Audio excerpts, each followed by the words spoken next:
बाप्पा मोरया, मंगलमूर्ती मोरया. तर मित्रांनो, प्रत्येकाच्या घरात गणपती आहे, तसंच आमच्या घरी सुद्धा गणपती आहे. त्यामुळे सुषमाने मस्तपैकी तयारी केली होती. मग पुरणपोळी, आत्या आणि सुषमाने मिळून पुरणपोळीचं सगळं काम केलं होतं. तेव्हा आमच्याला सुद्धा फोडणी देऊन ठेवली. पोरगी तर आत्ताच गाणी म्हणायला सुरू केली. त्यामुळे बापल्याक निघालो आता आम्ही गावामध्ये मस्तपैकी गणपती आणायला. गणपती हा घेण्यापूर्वी पहिलं म्हणलो जरा खरेदी करावं. त्यामुळे दुर्वा वगैरे आणि प्रसादाचं साहित्य घेऊन ज्या ठिकाणी गणपती होते तो पूजा करून आम्ही निघालो घराकडे.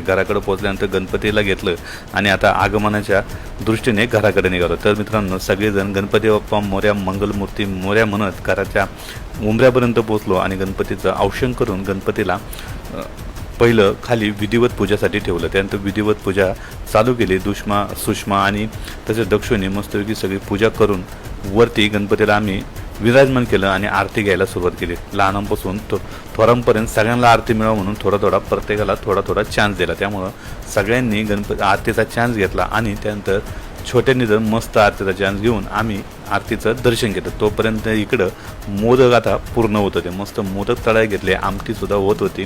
त्यामुळं आमटी आणि होतपर्यंत म्हणून चला मंडळाकडं जाऊन दर्शन घेऊन येऊ. मी आणि तुळजा दर्शन घ्यायला मंडळाकडे गेलो. मंडळांनी यावेळेस मस्तपैकी जय केदारचा देखावा केला होता. मस्त मंडळाचं गणपतीचं दर्शन घेतलं. सगळेजण मस्त आनंदात होतो आणि म्हणलं चला आता घरात जाऊन बसूया.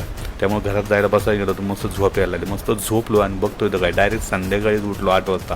तोपर्यंत बायकोने इकडं मस्तपैकी गुलाबजामचा बेत केला होता. तसंच त्याच्याबरोबर होतं झणझणीत अशी तिखट भजी. त्यामुळे आवडता विषय होता. त्यामुळे पटकीने भजी घेतली. मस्त जेवलो आणि म्हणलं चला आजचा ब्लॉग इथंच संपू.